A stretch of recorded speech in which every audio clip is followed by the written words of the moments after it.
Bom, então aqui nós vimos que são os tipos de empresa que temos no Brasil, passando desde a empresa empresária individual até a sociedade anônima, sociedade simples, e cada característica dessa, cada enquadramento, melhor dizendo, da empresa nesse tipo de empresa, ele vai consistir, vai dar um outro reflexo.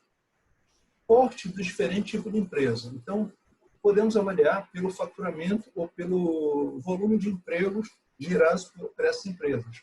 Então, mencionamos agora há pouco, o microempreendedor individual, ele tem um faturamento até R$ 81 mil mensais. Já microempreendedor individual, que seja igual ou inferior a 360 mil por ano. Uma empresa tida como de pequeno porte vai ter nesse intervalo entre 360 mil a 4 milhões e 800 mil. E acima desse valor vai ser tido como empresa de grande porte. Tá? Então, se a empresa tiver um faturamento de 300 milhões, vimos agora há pouco, e, aliás, seria de médio porte, tá? E caso a empresa tenha um faturamento superior a 300 milhões, empresa de grande porte. Então, vejo que cada tipo de enquadramento ele vai indicar uma outra consequência para a empresa. Uma outra consequência no enquadramento da empresa é relacionada à questão da tributação. Tá? Nós podemos falar que temos três formas básicas, né, do aspecto tributário, e quando nós falamos em aspecto tributário, questões fiscais e tributárias, não é só o pagar imposto. E nós sempre pensamos em a empresa, ela pode... É comum, né, a gente falar o tempo inteiro que o Brasil tem a carga tributária uma das maiores no mundo. E, de fato, a gente sente quando a gente paga alguma coisa.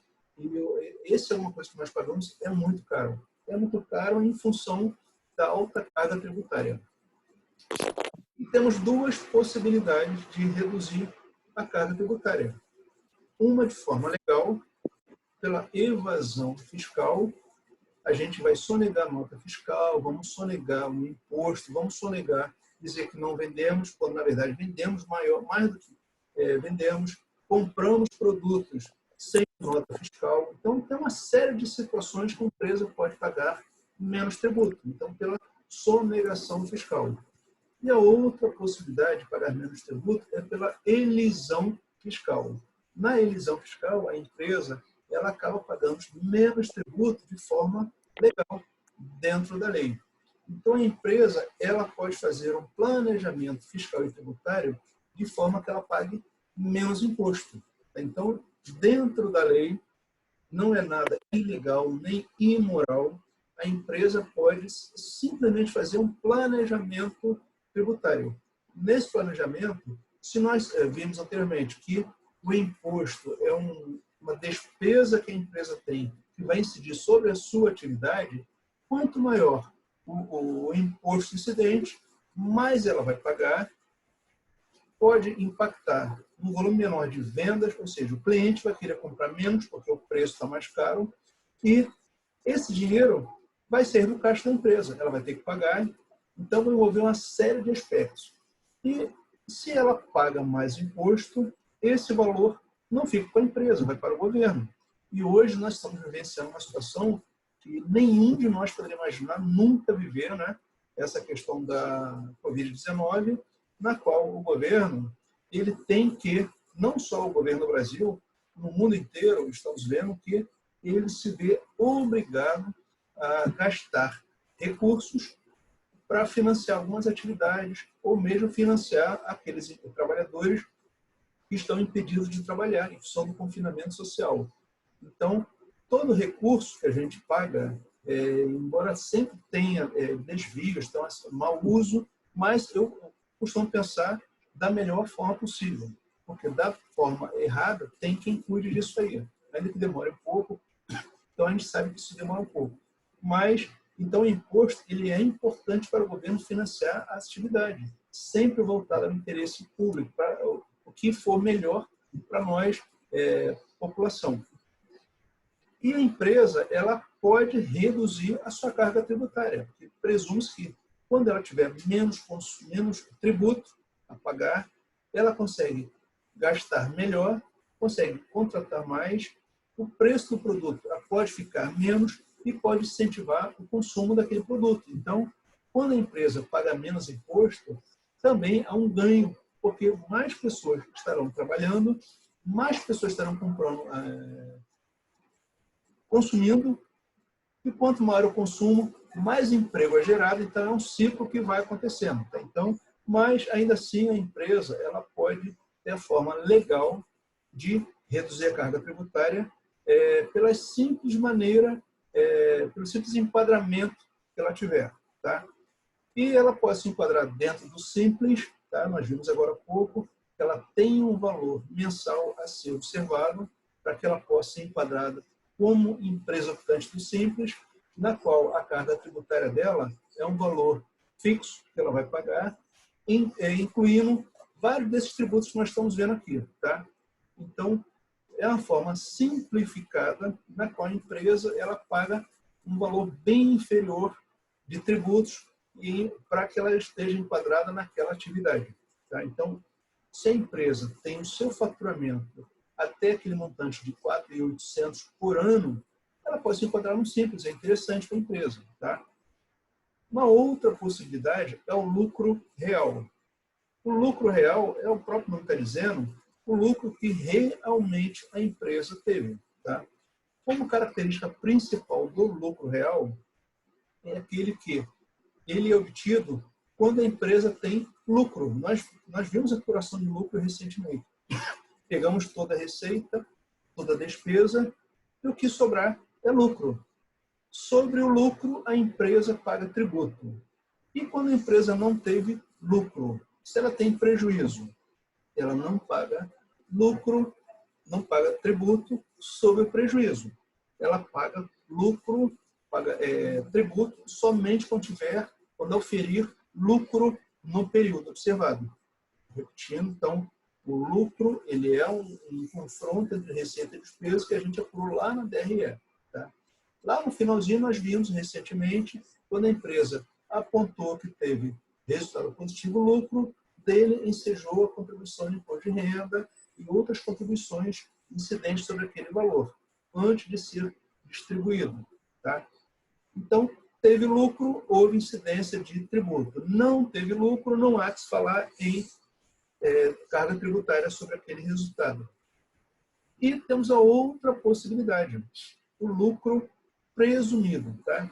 Então, indo em contraponto ao lucro real, temos aqui, eu procurei minimizar, simplificar da melhor forma possível, mas eu acho que seria até interessante que, se vocês pudessem pesquisar a respeito, o lucro presumido é aquela circunstância onde, de forma presumida, é apurado qual foi o lucro que a empresa teve e, dessa forma, sobre aquele montante, a empresa, de forma que foi presumido antecipadamente, há que se fazer a apuração da incidência tributária. Ele não deixa de pagar tributos. Ele paga tributo, sim, mas daquele valor que ele estimou que teria que ter. Então, como seria isso aí? No ano de 2019, se nós falamos da empresa de lucro real, se a empresa tem um faturamento de 100 milhões, lucro de 100 milhões, pagará o tributo sobre os 100 milhões. Se teve prejuízo, não paga.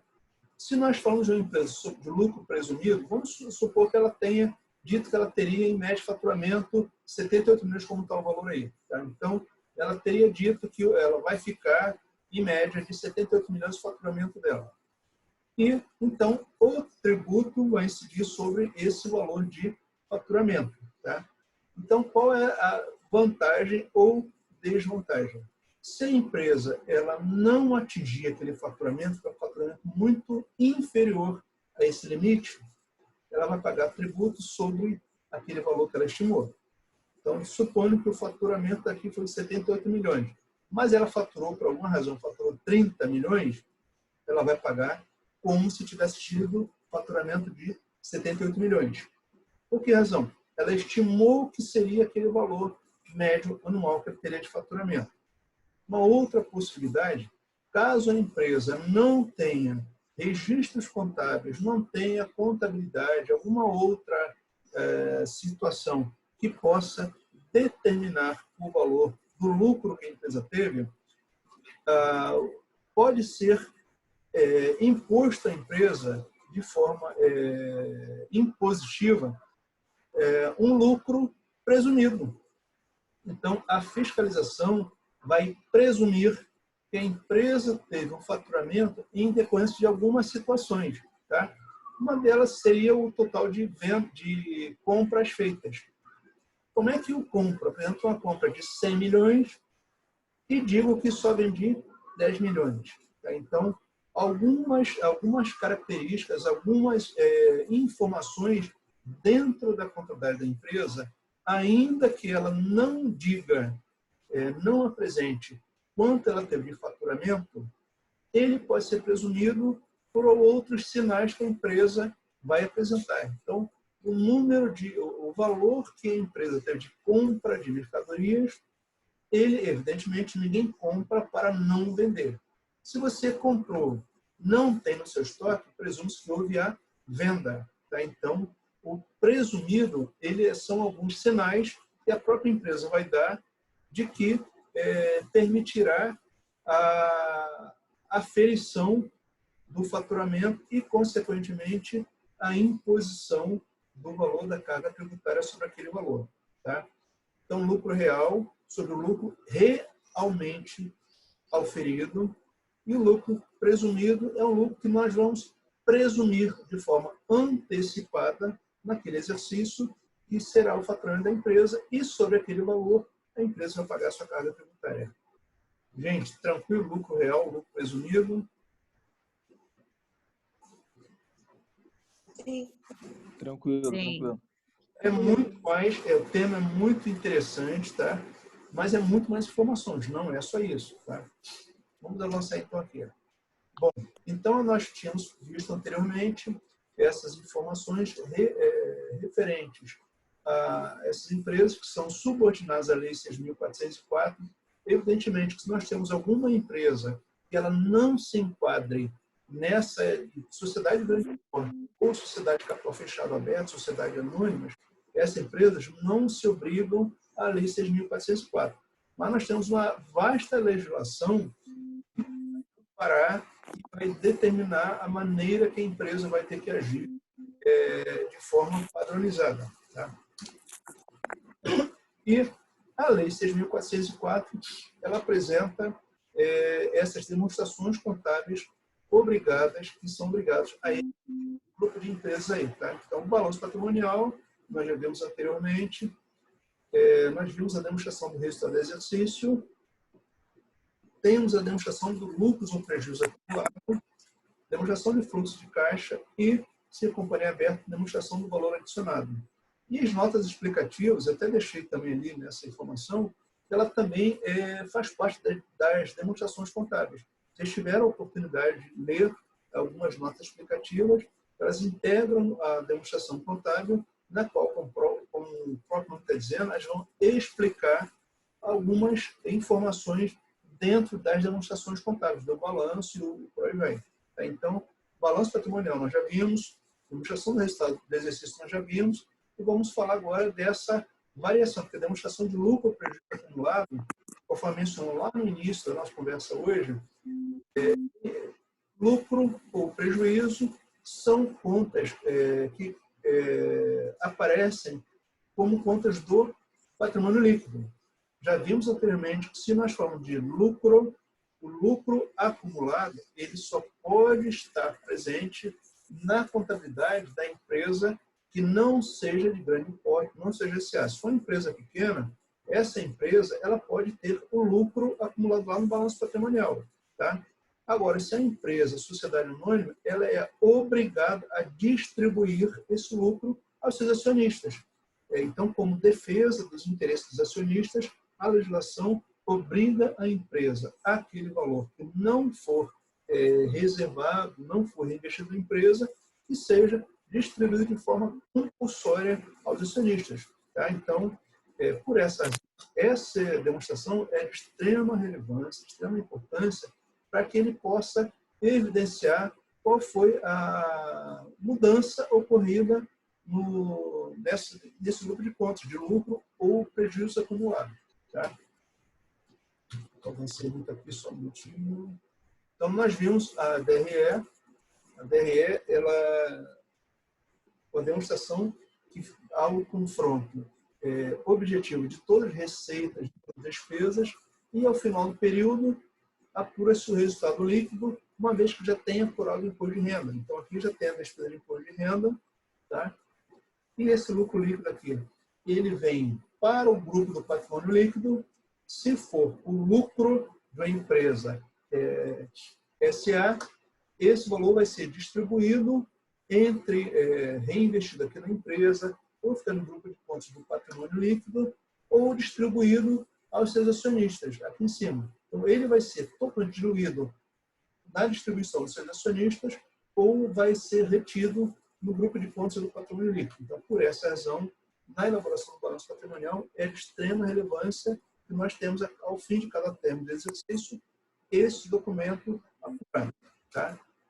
E o que nós vamos ver hoje também é a demonstração de lucros ou prejuízos acumulados. Tá? Essa demonstração, esse demonstrativo, na verdade, visa evidenciar o lucro líquido do exercício e sua destinação. Então, nós vimos lá na DRE que, se voltar um pouquinho aqui, nós vimos na DRE que esse valor, aqui nós só temos na DRE até o resultado líquido do exercício. Depois, a próxima etapa que nós vimos foi a distribuição daquele valor entre reservas ou dividendos. E nessa demonstração do lucro prejuízo acumulado, a gente vai evidenciar o que aconteceu. Tá? Sendo que, o que vamos considerar, evidentemente, vai levar em conta alguns ajustes contábeis relativos a resultados de exercícios anteriores. Então, pode ser que a empresa ela tenha tido uma mudança de critério contábil, ela, ao apurar o seu estoque do seu produto que ela vende, ela um ano utilizou um critério e no outro usou outro critério. Mudança de critério na apuração de estoque, nós chegamos a ver isso nesse semestre, não foi isso? No início do semestre, nós chegamos a ver isso em sala de aula no final do ano passado, não lembro. Então, a mudança de critério de apuração de estoque pode ensejar e pode impactar alguns valores na demonstração contábil da empresa. Então, por essa razão, se houver essa situação, algum ajuste terá que ser feito nesse documento aqui. Se no ano anterior tiver havido algum erro, após a publicação da demonstração contábil, não cabe voltar lá e fazer um acerto, porque já foi publicado, já foi fechado. Então, dessa maneira, no ano seguinte, se aquele erro ensejou alguma mudança de valor no lucro para maior ou menor, ele vai ter que ser objeto de uma retificação lá nesse documento aqui, demonstração de lucro e prejuízo acumulado. Tá? Então, esse documento vai apresentar uma reversão de reserva. Nós falamos que a reserva que a empresa faz, ela tem uma função. A reserva do lucro que a empresa teve, ela reserva, ela retira um pedacinho, nós vimos que tudo ela tem que distribuir. O que ela não reservar, ela tem que distribuir para seus acionistas. Então, esse valor que ela reservou, ela, consequentemente, não distribuiu. Então, se algum valor, alguma reserva for revertida, ou seja, essa reversão, ela deixa de estar reservada, então ela tem que ser objeto de distribuição aos seus acionistas. Essa reversão também tem que figurar nesse documento. Tá?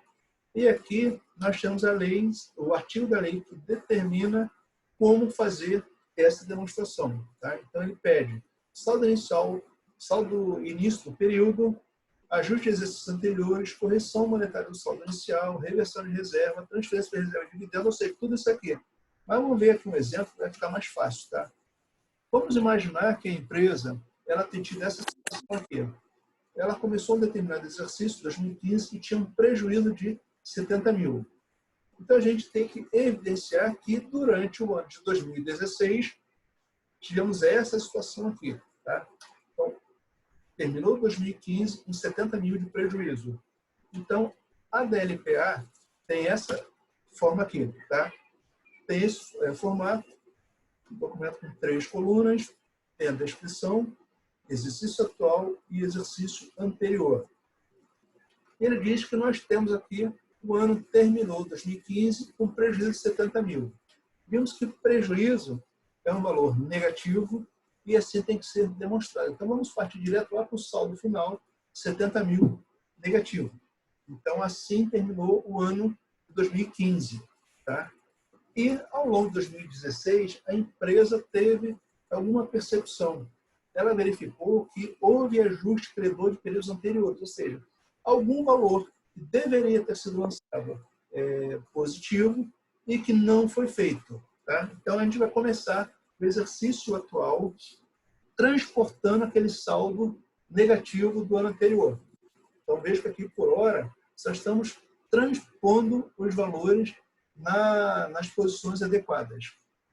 E ele disse que nós tivemos um ajuste credor anteriores, ou seja, valor que não foi visto no ano anterior, positivo, e que não entrou como no lucro da empresa. Se aquele valor era um valor credor que não entrou no lucro, o que nós vamos ter que fazer agora? Eu vou ter que somá-lo nesse instante. 10 mil positivo. Eu disse que é um valor credor e as contas da patronal líquida são credora, não é isso? As contas são credoras. Então, dessa forma, vamos consignar, vamos registrar esse ajuste 10 mil nessa linha de ajustes anteriores. Se nós tínhamos saldo inicial de 70 mil negativo e agora tem um ajuste de 10 mil positivo, um saldo ajustado de 60 mil negativos. Então, parcialmente, aquele prejuízo que tínhamos no ano anterior, ele foi absorvido por esse ajuste que foi feito. Caso a empresa tivesse observado esse ajuste lá no ano anterior, evidentemente, o prejuízo não seria de 70 mil, e sim de 60 mil. Tá? A gente está aí tranquilo? Não estou entendendo, não. No ano anterior, a empresa ela ficou com prejuízo de 70 mil. Tá? Até aí tranquilo. Sim. Pegou toda a receita, toda a despesa, e o que sobrou foi despesa maior que receita em 70 mil. Então, não houve lucro, consequentemente, não houve distribuição, não houve nada. Tá? Então, dessa forma, o que a empresa faz? Ela percebeu aqui na linha 2 que no ano de 2015 ela desconsiderou, por alguma razão, uma receita de 10 mil. Se ela lançou a menos uma receita de 10 mil no ano anterior, ela teve um prejuízo de 70 mil. E se ela tivesse verificado em tempo hábil e registrado aquela receita de 10 mil no ano anterior, qual seria o resultado que a empresa teria efetivamente? 60. 60 mil, é o que está aqui. Se ela tivesse observado, tivesse registrado, somado aqueles 10 mil no ano anterior, o prejuízo seria menor. Não seria de 70, sim de 60 mil. Tá? E, então, está aí tranquilo, né? Neste exercício financeiro continuando, houve a proposição de dividendo de 150 mil aos acionistas, constituição de reserva legal de 20 mil, teve um lucro líquido de 400 mil, houve reversão de reserva de contingência de 70 mil e construção de outra reserva de lucro de 240 mil. Esse valor do lucro, nós vimos que ele tem que ser todo distribuído, o saldo tem que ser zero, não pode sobrar nada para a empresa. Então, na linha 4, a gente vai começar a colocar qual foi o resultado deste exercício financeiro, no caso de 2016.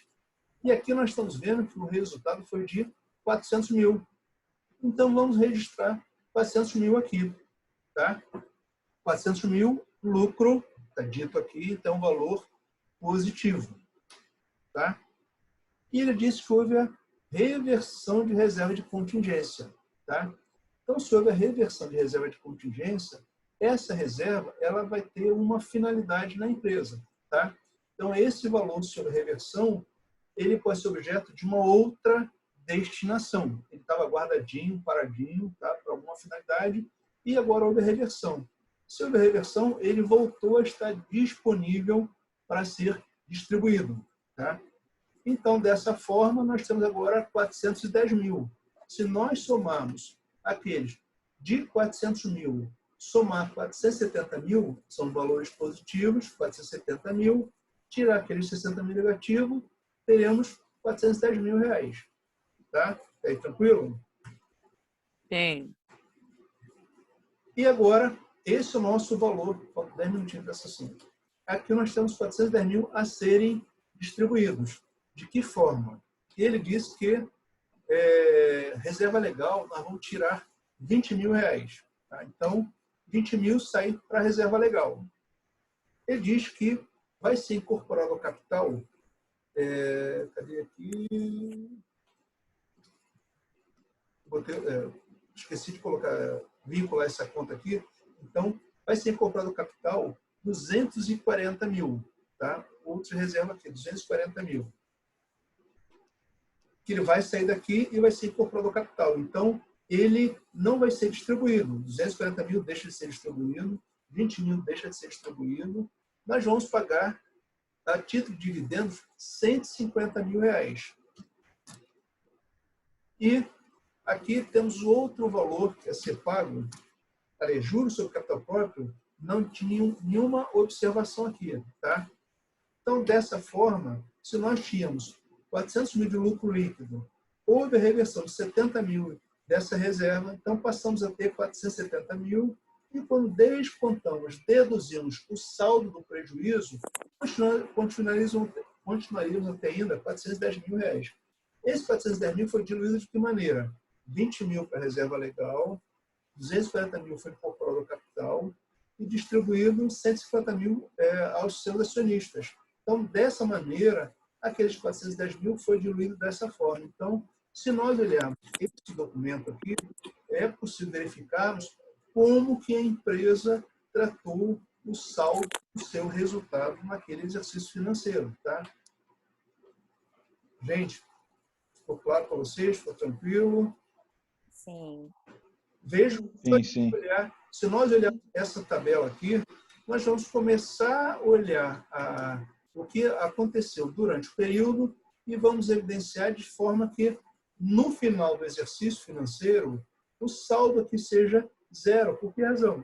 Nós falamos anteriormente que a empresa ela tem que distribuir todo o lucro. Não pode haver lucro acumulado numa empresa de sociedade anônima. Tá? Repetindo, a empresa é obrigada, ela se obriga a distribuir todo o lucro oferecido no período. Parte ela vai ter que ser obrigada a construir a reserva legal, uma dessas nós vimos anteriormente. Parte ela pode incorporar ao capital e outra parte ela é obrigada a distribuir os seus acionistas. Então, nesse documento, demonstração de lucro ou prejuízo acumulado, a gente vai evidenciar toda a distribuição, toda a destinação do lucro observado no período. Tá? Então, eu peço que vocês depois olhem novamente com calma esse material e vejam para a par como nós chegamos a esse resultado aqui.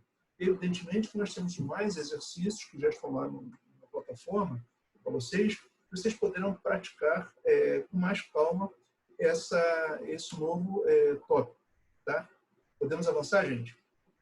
Sim.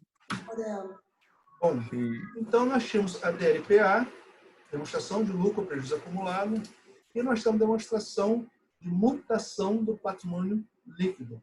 Esse outro... Eu vi isso no trabalho. Já viu, né? Então, esse outro documento, já estou começando a ligar o nome à pessoa. Então, é uma ferramenta de extrema relevância para a empresa, que ele vai possibilitar que os interessados naquela empresa comecem a monitorar a finança da empresa. Tá? Então, com isso, ele começa a verificar as questões relacionadas ao fluxo de caixa, ou seja, a entrada e saída de numerário da empresa. Tá? Então, com isso, pode acompanhar a evolução do patrimônio da organização, monitorar a influência desse patrimônio no mercado, ou seja, qual o valor que está sendo gerado por essa empresa com aquela gestão. Ela está conseguindo gerar valor para o mercado? Determinar a estratégia para o crescimento da empresa no mercado. Então, é um documento de extrema relevância para a empresa. Tá? Então, aqui, demonstração de mutação do patrimônio líquido. Apenas uma parte do lucro líquido é distribuída ao proprietário da empresa em forma de dividendo e a grande parcela dele é retida, uma vez que nós vimos que a legislação fala, no mínimo, 25% é distribuída aos acionistas sob forma de dividendos e se 25% é o limite mínimo para ser distribuído, se ela assim o fizer, 75% vai ser retido e a título de reserva ou reinvestido na empresa. Então, a maior parte realmente do lucro é retido na empresa. Tá? Como que nós vamos apurar essa demonstração? Primeiro, insere-se a demonstração do resultado do exercício e apura-se o lucro líquido do período. Então, isso nós já vimos como fazer. Elaborar a demonstração do resultado do exercício, apurar o lucro líquido. Esse lucro líquido é transportado para essa nova demonstração de mutação. Mutação que está indicando que houve mudança, houve variação. O patrimônio líquido sofreu transformação, mutação para mais ou para menos. Então, nós vamos evidenciar o que ensejou aquela transformação no saldo do patrimônio líquido. Tá? Nós vamos efetuar a distribuição do lucro e, sob forma de dividendos, e quando nós falamos em distribuir lucro, temos que levar em conta, lembrar que se nós vamos dividir lucro através de dividendos, quando distribui, tem saída de numerário da empresa. Então, toda vez que se falar em pagar dividendos, há um pagamento efetivo registrado numa conta de obrigação lá no passivo, até o momento de ser pago, e isso vai ensejar saída de numerário, ou seja, há um registro no passivo, obrigação, e quando esse passivo ele é liquidado, também a liquidação de parte do caixa da empresa. Então, dividendo enseja saída de numerário do caixa da empresa. E quando falar em retenção, o valor referente às retenções, às reservas, esse valor, se é reservado, não distribui. Se não distribui, o valor permanece no caixa da empresa. Então, com isso, o capital de giro da empresa acaba sendo maior. Ela pode girar mais as suas atividades e, consequentemente, pode reinvestir, reaplicar, comprar mais mercadorias, mais equipamentos e, com isso, gerar a sua economia, a sua atividade. Tá?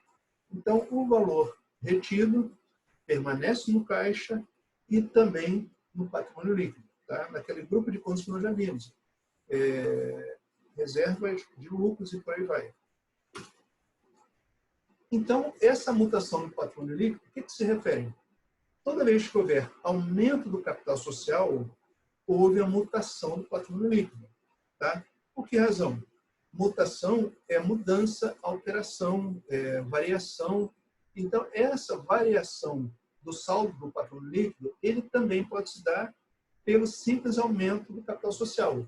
Se os sócios resolverem aumentar a sua participação no capital da empresa, esse valor aumenta o patrimônio líquido. Então, é objeto de mutação, dessa demonstração de mutação. A reserva legal também enseja uma mudança no patrimônio líquido, uma vez que do lucro líquido, parte daquele lucro apurado, ele vai ser objeto de aumento do valor da reserva até o limite legal instituído pela Lei 6.404. Se a empresa reservar parte daquele recurso para a reserva, para expandir as suas atividades futuramente, esse valor também altera o patrimônio líquido, assim como reserva estatutária e lucros acumulados, quando for o caso. Tá? Então, por hora, aqui nós vimos quais são algumas das possibilidades de mutação do grupo de contas do patrimônio líquido. E nós vimos aqui, temos um balanço patrimonial do ano de X0. Tá? Então, aqui temos o balanço do ano 31 de dezembro do ano de X0, um ano inicial qualquer. Então, tínhamos o lucro acumulado de 200 mil. Tá? Então, aqui, lucro de 200 mil. Quando a empresa apurou um lucro líquido em X1 no ano seguinte, consequentemente, tínhamos aqui um valor de 700, apurado naquele exercício, tá? Até aqui a DRE do ano de X1, 700 com aqueles 200 que estavam lá no PL da empresa, passamos a ter um total de 900. Se a empresa decidiu distribuir a título de dividendos 400, passou a ter como saldo de, lá no patrimônio líquido, 500. E esse valor é o que vai figurar no balanço patrimonial, lá no PL, do ano seguinte. Tá? Então, a gente observa que essa mudança de comportamento